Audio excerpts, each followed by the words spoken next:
Assalamualaikum warahmatullahi wabarakatuh.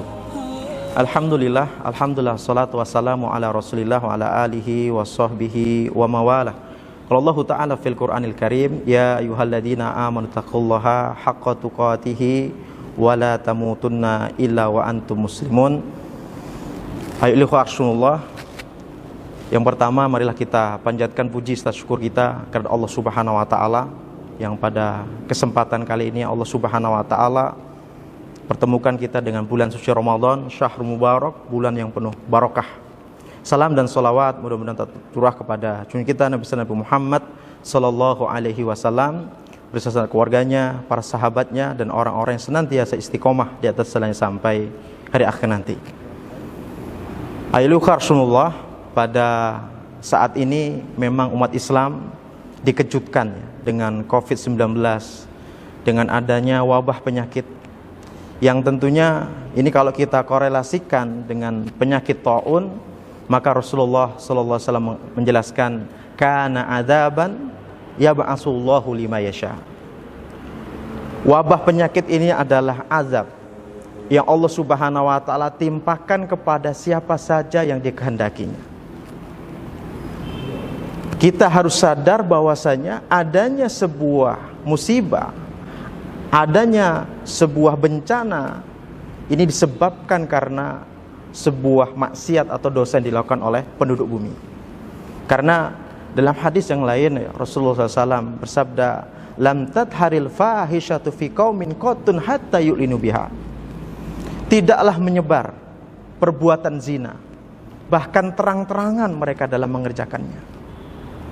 Maka Allah Subhanahu wa taala akan timpakan kepada mereka at-taun ila fasyafihmu taun. Melainkan Allah akan timpakan kepada mereka at-taun. Apa itu taun? Ada yang menjelaskan itu adalah wabah penyakit yang penularannya luar biasa. Ada yang menjelaskan berubahnya suatu kondisi. Dengan berubahnya suatu kondisi itu akan menyebabkan kematian secara massal. Ini definisi-definisi yang diangkat oleh para ulama kaitan masalah taun itu. Kemudian jika perbuatan zina merajalela, tidak hanya itu. Wal auja, Allah akan timpakan wal auja dan penyakit-penyakit lainnya allati lam takun madat fi aslafihimul ladzina madu. Penyakit-penyakit yang lainnya yang belum pernah menimpa pada umat-umat terdahulu. Hari ini kita dihadapkan dengan COVID-19, dengan virus corona ini. Ini merupakan penyakit yang lagi-lagi muncul baru lagi. Dan kalaulah ya kita menyandarkan kepada para ulama, para masyayikh, di antara Syekh Sulaiman Ar-Ruhaili, salah seorang ahli fikih di Madinah. Beliau menjelaskan wabah corona ini adalah penyakit taun. Kalau itu adalah penyakit taun, maka ini adalah azab. Ya ba'asuhullahu lima yasha, Allah akan timpakan kepada siapa saja yang dikehendakinya. Akan tapi fayaja'alahu rahmatan lil mu'minin, akan tapi Allah jadikan wabah ini bagi orang-orang beriman sebagai rahmat. Musibah bagi orang beriman menjadi rahmat sebagai penghapus dosa-dosa, sebagai penghapus kesalahan-kesalahan yang dia lakukan. Maka dari itu semuanya kita harus memahami dengan benar.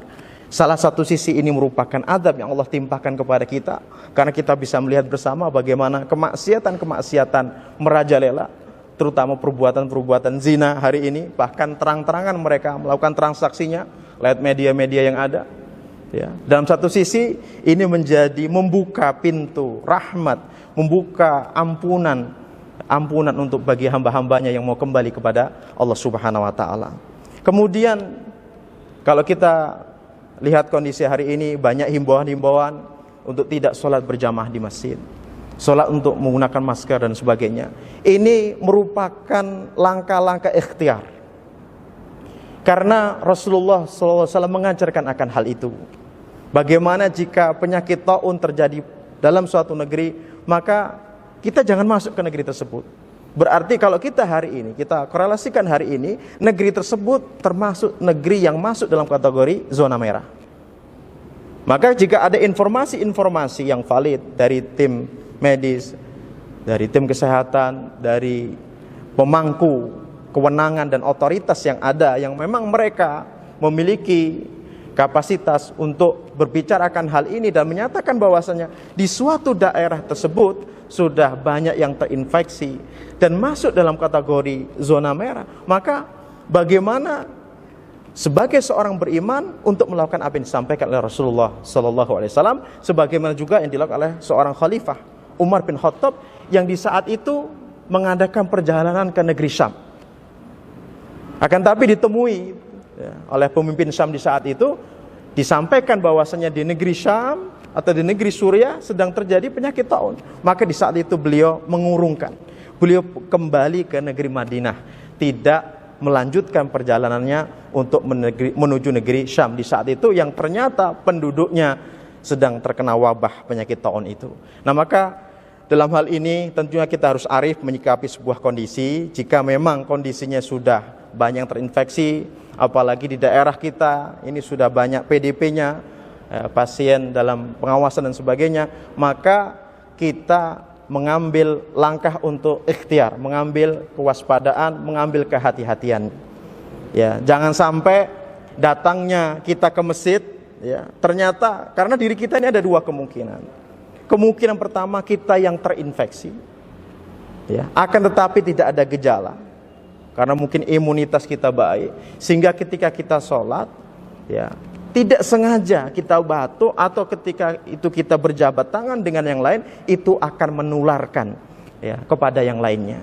Atau kita termasuk orang yang tidak terinfeksi, tapi dengan ada kanan kiri kita itu menjadikan diri kita terkena dengan virus tersebut. Maka dalam hal ini, ya, tinggal dilihat kondisinya. Jika termasuk zona yang sudah membahayakan, tidak sholat berjamaah di masjid karena sebuah kondisi darurat, maka itu tidak mengapa, karena kaidah dalam usul fikih ad-daruratu tubihul mahdurat. Sesuatu yang darurat, yang mendesak itu membolehkan sesuatu yang diharamkan Allah Subhanahu wa taala. Kita sebagai laki-laki sholat 5 waktu di masjid, akan tapi karena kondisi darurat menghajatkan kita untuk sholat di rumah dalam rangka untuk menjalankan perintah Rasulullah, mengambil langkah ikhtiar, kehati-hatian, supaya dengan itu kita mendapatkan kemaslahatan dari kita dan masyarakat pada umumnya. Allah alam bisawab. Mungkin demikian yang bisa kita sampaikan kaitannya masalah kondisi kekinian ini. Akhirul kalam. Assalamualaikum warahmatullahi wabarakatuh.